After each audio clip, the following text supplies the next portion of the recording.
수험생 여러분 안녕하세요. 여러분을 합격의 길로 안내할 최정환입니다. 우리 이번에는 기출문제를 가지고서 이제 공부하는 시간을 마련했습니다. 이 강의는 구급 의료직을 주로 해서 기타 생물이 들어가는 공무원 수험생들, 그러니까 생물입니다. 생물. 물론 이제 고졸자 전형이 있고 또 대졸자 전형 중에서도 인천, 강원, 울산은 과목은 생물이어도 이 강의에 적합치 않습니다. 방금 말한 세 지역 그리고 고졸자 전형의 경우에는 고등학교 과정의 생명과학 원 수준으로만 출제가 됩니다. 그런데 이 강의는 그 세 지역을 제외한 다른 생물 과목이 들어가는, 그래서 거의 일반 생물학 수준까지 올라가기 때문에 아까 말한 세 지역은 적합치 않습니다. 그리고 7급 생물학개론을 준비하는 수험생에게도 적합합니다. 또 6급 연구사에도 생물학개론이 있죠. 그 수험생들을 대상으로 했습니다. 최근 5개년 서울 기출문제는 공개가 되죠. 그래서 서울 공개된 5개년 기출문제하고 공개되지 않은 각 지방 8급, 9급, 지금은 8급에서 생물이 빠졌지만 이전에 8급, 9급 생물 700문제를 엄선하여서 단원별에서 다루고요. 그리고 연도별, 지역별에서는 이제 단원별에서 중복 매우 유사하게 거의 똑같은 문제도 출제되는 경우가 있습니다. 서로 다른 지역이 하더라도 거의 똑같게. 그래서 그런 문제들은 두 번 싫지 않고 두세 번 싫지 않고 한 번만 싫었습니다. 또 매우 유사한 문제들의 경우에는 배제하였고요. 그래서 이제 맨 뒤에 지역별에는, 연도별에는 최근 5개년에 생물 문제하고 생물학 개론 문제를 전문항 수록하였습니다. 그러나 지역별, 연도별은 우리가 다루지 않습니다. 대부분 앞에서 다루기 때문에 뒤에서 이렇게 문제집에 실어 놓은 것은 복습하라고 실어 놓은 거고요. 그리고 이 강의는 어느 정도 공부가 되어 있다라는 전제하에 진행을 합니다.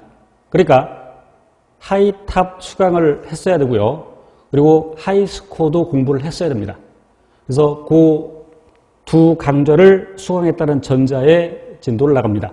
우리가 700문제를 이제 700제인데 700문제를 모두 제가 다 다룰 수는 없습니다. 그래서 우리 8주간의 3시간씩 8주간의 기간이기 때문에 선별해서 그 700문제를 모두 다루지 않고, 물론 이 중에서 약간 중복된 문제도 있고 해서 대표되는 문제들로 골라서 수업을 진행할 겁니다. 따라서 아까 얘기했던 하이탑, 하이스코어 강좌를 수강하지 않은 수험생들은 반드시 그 강좌를 수강한 후에 이 기출문제를 수강을 하셔야 됩니다. 그리고 문제 수강하기 전에 문제를 집에서 미리 한번 풀어보시는 것이 좋겠습니다. 문제를 풀 때는 문제집에 답을 직접 달지 말고 그 빈 공간에, 그러니까 문제 1, 2, 3, 4 그 답 본에 달지 말고 옆에 빈 공간에 체크를 해두고 나중에 틀린 문제만 체크를 해서 나중에 시험에 임박했을 때 자기가 잘 모르는 것들만 집중적으로 공부할 수 있도록 해야 되겠습니다. 자, 그럼 이제 1번부터 바로 들어가겠습니다. 우리 1단원 세포의 생활.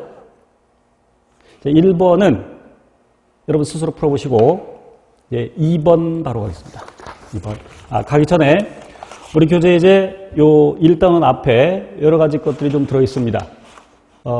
제가 총평, 그러니까 2024년에 시행된 시험에 총평들도 달아놨고, 특히 이제 단원별, 그 총평된 단원별 최근 기출문제 분석이 되어 있습니다. 각 지역별로 서울시를 비롯해서 경기도, 전라남도 등등 달아놨기 때문에 여러분이 이걸 보시고 어떤 걸 더 집중적으로, 물론 전 범위를 다 공부해야 됩니다만 특히 어느 부분을 더 중요하게 공부해야 되는지를 알 수 있을 것입니다. 그럼 이제 2번 문제부터 보도록 하겠습니다. 자, 다음은 농업용 제초지한 개구리의 생식에 대한, 개구리 생식 이상에 대한 어느 과학자의 연구 방법을 순서 없이 나타내는 것이다. 옳지 않은 것은. 자, 여러분, 이 연역적 탐구 방법인 것을 이제 확인을 하셔야 되고, 그럼 보아하니, 그러니까 연역적 탐구 방법을, 우리 과학적 탐구 방법에는 연역적 탐구 방법과 귀납적 탐구 방법이 있는데, 귀납적 탐구 방법은 결론이 먼저 나오고 이 결론을 증명해가는 과정이죠. 맞나요? 아니죠. 연역적 탐구 방법이 결론이 먼저 나오고 이것을 증명해가는 과정입니다. 그러니까 연역적 탐구 방법은 그 결론이라는 것, 가설이 먼저 나오죠. 그렇지만 그 결론은 진짜 결론이 아니고 잠정적 결론. 그 잠정적 결론인 가설을 설정하고 그 가설을 증명해가는 과정이 연역적 탐구 방법. 물론 뒤에 이제 결론이 또 나오죠. 그런데 귀납적 탐구 방법은 계기의 사실들로부터 결론을 이끌어내가는 과정입니다. 그래서 실험을 한다 그러면 정확히는 연역적 탐구 방법에 해당이 되죠. 그래서 이런 것들이 이런 탐구 방법이 제시되었을 때 가설이 있느냐 없느냐를 먼저 확인을 하셔야 되죠. 그래서 문제를 빠르게 보기 위해서는 물론 이런 경우에 대개 이제 순서를 묻기도 하는데 물론 이 문제에 뒤에 순서를 묻고 있습니다. 순서를 묻고 있는데 그럼 먼저 순서부터 잡아볼게요. 순서부터. 여기 지금 가설을 세웠다. 그럼 가설 설정이죠. 그래서 시험을 풀 때 물론 여러분의 논리력이라면 이거 읽고 순서 충분히 바르게 잡을 수 있습니다. 그래서 우리가 이론 시간에서 강조했던 것처럼 이런 게 나오면 각 어떤 단계인지 밑줄 또는 거기다 써놓고 이걸 또 여기다 가설 설정 이렇게 쓸 필요는 없는 거죠. 가설 체크해놓고 그다음에 두 번째 니은에서는 A집단에서는 개구리의 생식 이상을 발견하였고 B집단 개구리의 생식기는 정상이었다. 그러면 이 사람이 그 개구리를 두 집단으로 나눠서 A집단과 B집단으로 나눠서 뭔 짓인가를 했겠죠. 실험을 했죠. 그 실험 결과입니다. 그래서 우리는 이걸 실험 결과, 정확히는 실험 결과인데 여기서는 실험 결과인데 보통 이제 교재에서 자료 해석이라고 표현을 하죠. 자료 해석. 실은 이게 자료인데 실험 결과니까 실험 자료, 실험 결과. 이것 A와 B 집단으로 나누면서 배양하면서 A에는 농업용 제초제를 사용하였고 B에는 농업용 제초제를 사용하지 않았다. 이게 바로 실험입니다. 탐구 수행이죠. 탐구 수행. 그러니까 이제 어떠한 사실을 관찰하고 이 실험 결과 말고 어떠한 사실을 관찰하고 또는 문헌을 읽어가는 과정에서 의문점이 생기면 왜 그럴까라는 가설을 세우고 왜 그럴까라는 문제인식을 하고 거기에 대해서 뭐뭐일 것이라는 가설을 세우고 그리고 탐구 수행하고 탐구 계획 및 수행 그리고 결과를 분석해서 결론을 내리는 것이죠. 그리고 일반화시키는 거고. 자, 그럼 이제 리을의 경우에 의문을 가졌다. 이게 문제인식이죠. 한번 써볼게요. 의문을 가졌다. 문제인식. 그리고 마지막에 미음에 이 실험 결과로부터 결론을 내렸다. 쓸 필요 없겠죠. 결론을 내렸다. 그럼 우선 이 순서를 바로 잡아보면 왜 그럴까? 문제인식. 뭐뭐일 것이다. 가설. 그리고 탐구 설계 및 수행. 그래서 디귿이 세 번째가 되겠고 그럼 그 실험의 결과 그리고 자료 해석. 이렇게 네 번째. 그리고 마지막에 결론. 이 순서를 잡아놓고 자 그러면 1번부터 볼게요. 이 과학자는 연역적 탐구 방법을 사용하였다. 맞고 자 지금 옳지 않은 것을 고르라고 했으니까 이제 문제 푸는 요령도 제가 이제 설명을 드리는데 실제로 이런 문제를 맞게 풀어놓고 답을 잘못 고르는 경우가 있어요. 그래서 옳지 않은 것 해놓고 옳은 걸 고른다랄지 또는 옳은 것인데 옳지 않은 걸 고른다랄지 그래서 옳은 것을 하면 그냥 옳은 것에 동그라미를 하고 옳지 않은 것 밑줄을 치고 그래서 이 각 번호의 맨 마지막에 OX를 한번 표시하고 볼게요. 그럼 연역적 탐구방을 사용하다 맞고 조작변이는 개구리의 생식 이상용이다. 그러면 조작변인 그리고 종속변인 얘기가 나오는데 조작변이는 원인 그러니까 어떤 처치를 해줄 때 원인 그리고 종속변이는 결과. 그러면 이 디귿에서 탐구 수행 과정에서 보면 A에는 제초제를 사용하였고 B에는 사용하지 않았다. 그럼 제초제의 사용 여부가 바로 조작변이죠. 제초제 사용 여부가 조작변인. 그러면 이제 이 조작변인에서 이제 여기서 탐구 수행에서 무엇이 조작변인지를 알아야 되고 그래서 제초제 사용 여부 그리고 대조군, 실험군 이것도 판단할 줄 알아야 되죠. 실질적으로 어떤 처치를 해준 게 실험군. 그러면 제초제를 사용하였고 이게 실험군. 사용하지 않았고 그냥 원래대로 이것이 사용하지 않았다가 대조군 이런 것도 구별할 줄 알아야 됩니다. 자, 그래서 어쨌건 조작 변이는 제초제의 사용 여부 그리고 그 결과로 나타나는 생식 이상 여부는 조작 변이가 아니라 종속 변이이 되겠죠.